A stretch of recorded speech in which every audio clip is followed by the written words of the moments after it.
Hey, let me ask you a question. How many times have you come out to cook a delicious meal on your Blackstone griddle for your family, your friends, yourself, whatever, and come to find out your whole thing is covered in mouse crap? Some of you might be like, that's never happened to me. Well, it's happened to me. So I'm assuming it's happened to other people. So in today's episode of Fatty's Feast, I'm gonna show you how to clean this off so you can cook a delicious meal again without having mouse turds in your food. Let's get started. Welcome in to Fatty's Feast, everyone. I hope you're all doing splendid. If this is your first time tuning in, I am so sorry. This is probably the weirdest video for you to see first on this channel. So as I mentioned in my griddle accessories video a few years back, I don't cover this thing with like a cover on my smoker. I just have the top cover, the metal thing.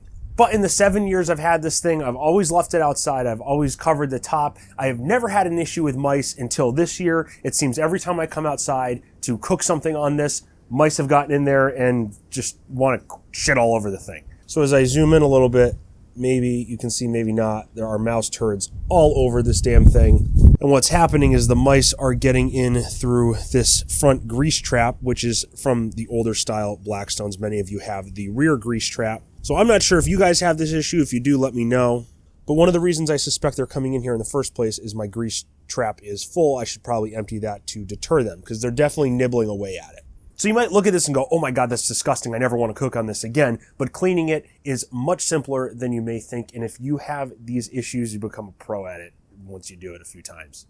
Now, just to be safe, the first thing I want to do is I just want to look under the griddle itself and see if there are any signs of mice nesting in here, which I don't think I see anything.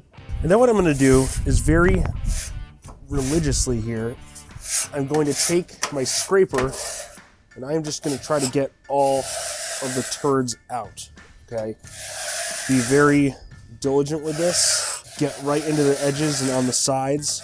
And I'm not bringing them to the grease drain. They're actually just sticking to the scraper itself, as you can see. There's tons of them. I'm just going to do this all the way across. And now that I have my collection of turds, I'm just going to wipe them on this paper towel. Oh, it's disgusting. Try to keep them in one piece. And I do still have some left over. So I'll bring these over to the grease drain. Try not to smush them because I don't want to make more of a mess. Now I'll take any that are left over. I'll just move them to the grease drain.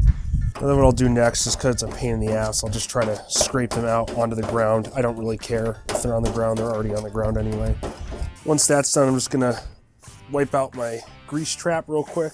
I'm just going to go along, make sure I got most of the turds off. I think I did. I hope I did. We don't really want any on here. And now we are good to fire our griddle up. And we're gonna go high on all zones. And as I'm standing here, I already noticed I missed some. Let's get that out before it gets hot and we smush the turds into the griddle.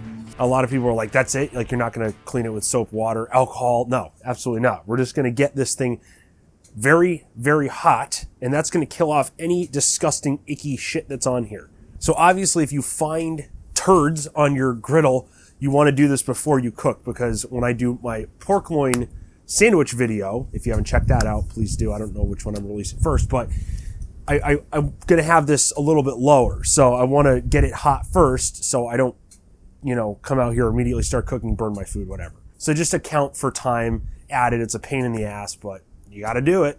And after about 10 minutes, I'm just going to do a scan with my gun here. Yeah, we're looking close to 400. Of course, this side, it's windy as fucking hell today. Excuse my language, but I'm so aggravated that every time I want to film, there's like a freaking hurricane coming through. So we're good with the temps. So now what I'll do, just one more quick scrape down, make sure I got everything, or any leftover crap isn't on there. Really trying to get the edges there because I really don't want mouse shit in my food. And now what I'm going to do is I'm just going to douse this in oil, get a nice protective covering on it. And this griddle top is hot, so be careful. My hand is on fire, that's okay. And we're just going to let this burn in as we start our food. So that should give us a nice protective covering. I'm going to start my other video and we'll let this burn in for another 15 or so minutes because I got to do some prep work. All right, so I just did my cook. The pork loin sandwich turned out amazing. But now I got my griddle top re-seasoned and I want to cover it back up, but I also want to prevent mice from getting back in there, hopefully again. So first I'm going to throw my cover back on, and I'll show you that little hole that I think they're getting in. Yes, mice can get into that little hole. As long as it's a 1/4 inch or more, they can squeeze in. So first let me take this grease trap out. Hopefully the grease trap solves the issue. I'm going to take some aluminum foil. See how I want to do this here. I think if I just put it like so, right in here, then maybe do this, the mice may stay out. That's very, very hacked. I just ended up bending it like so, up and then back over. I hope my head didn't block that, but that might do the trick. We'll see. Now, if I use paper or something, mice are just going to chew through that. So I want to use something like metal where they'll probably still chew through it, but it's going to be a little tougher and they're not going to enjoy it as much. And if that's not the answer, then I don't know what to do. I'll probably just have to sell the griddle to someone that's unknowing that I have a mouse problem and there was poop all over it. I'm just kidding. I wouldn't do that. But anyway, short video. I know it was weird, but I'm assuming that people have these issues just like I do with mice getting into their Blackstone or any griddle for that matter.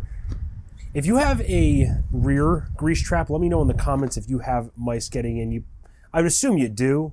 I assume it's not that different, but just let me know. I'm curious. I'm going to take that grease trap, clean it out, and leave it inside, and that's probably going to solve most of the issues. But we'll see. Most of all, I hope this video was helpful to some of you out there that were wondering if you could ever use your griddle top again with mice pooping all over it.